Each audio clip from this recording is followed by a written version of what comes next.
4 जून रोजी संपूर्ण भारताचे लक्ष लागलेल्या लोकसभा निवडणुकीची मतमोजणी होणार असून त्याआधी भारतीय जनता पार्टीचे उमेदवार तथा विद्यमान खासदार प्रताप पाटील चिखलीकर यांनी असा विश्वास व्यक्त केला आहे की विजय आमचा होणार व पंतप्रधान नरेंद्र मोदी यांनी केलेल्या 10 वर्षाच्या कामाचा व मी 5 वर्ष केलेल्या कामाच्या माध्यमातून लोकांपर्यंत पोहोचण्याची संधी मिळाल्यामुळे माझा विजय निश्चित होईल।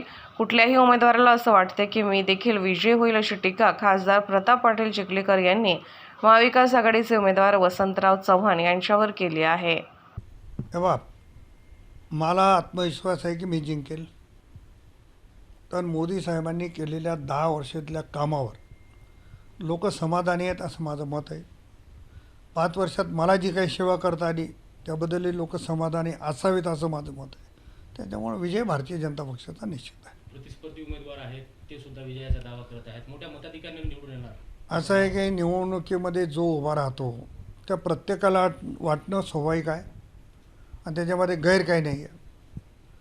परंतु मागच्या निवडणुकीत लोक असंच म्हणत होते, त्याच्यामुळे मला जो आत्मविश्वास आहे की भाजप जिंकणार आहे त्याच्यात शंका नाही।